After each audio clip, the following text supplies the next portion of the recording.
હું તમને પ્રાર્થના કરું છું, વિશુદ્ધ સત્વમ તવ ધામ શાંતમ તપોમયમ ત્વસ્ત રજસ્ત મસ્તકમ માયામયોયમ ગુણસમ પ્રવાહો ન વિદ્યતે તે ગ્રહણાનુબંધ. ભગવાન, હું તમને પ્રાર્થના કરું છું, મને ક્ષમા કરી દો. ભગવાન અહીંયા બહુ સુંદર વાત બતાવી છે.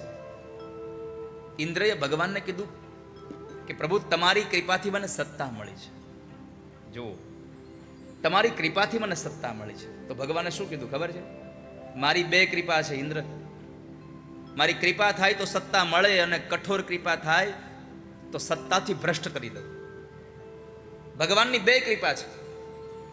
એક કૃપા પણ છે અને પ્રભુની એક કઠોર કૃપા છે. વાલા ભક્તજનો, તમને ભગવાનની કઈ કૃપા ગમે છે? કઠોર કૃપા કે ભગવાનની સદ કૃપા ગમે છે? કઈ ગમે છે? હાલો, જાગો છો તો ભલે. એક વાર છે ને કથા હાલતી હતી ગુરુજી, તો એક બાપા આગળ બેહીને હુઈ જાય એમ. એટલે હું જરા જોઉં એટલે પૂછું, બાપા જાગો છો? એટલે કે હા હા જાગું છું. મેં 2-4 વખત એને ચાલુ કથા એ પૂછ્યું, બાપા જાગો છો? હા હા. મેં એકવાર ફેરવી નાખ્યું, બાપા હોઈ ગયા? એ કે હા હા. અરે એમ તમારા બધાનું આવું જ છે. થાકી ગયા છો? તમે થાકો એવા તો છો નહીં, કારણ કે નંદ ઉત્સવમાં તમારા બધાનું ટેસ્ટિંગ થઈ ગયું. હા, બપોરના 2:30 વાગ્યાથી રાતના 10 વાગ્યા સુધી તમે બેઠા હતા કથામાં.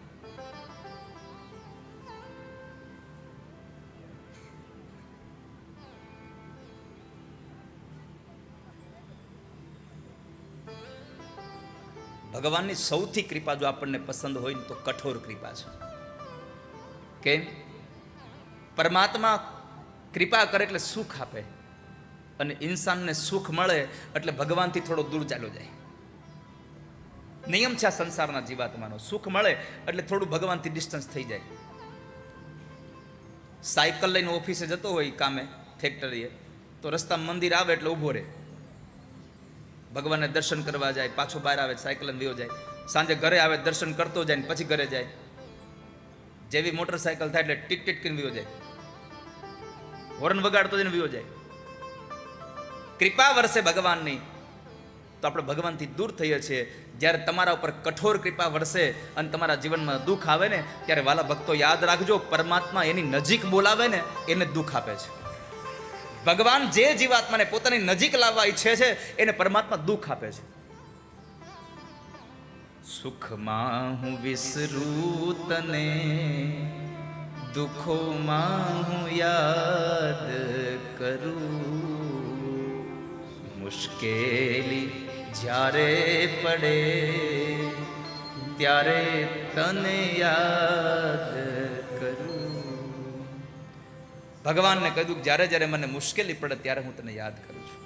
ભગવાને ઇન્દ્રનો અહંકાર ઉતાર્યો, એ કથા બતાવી.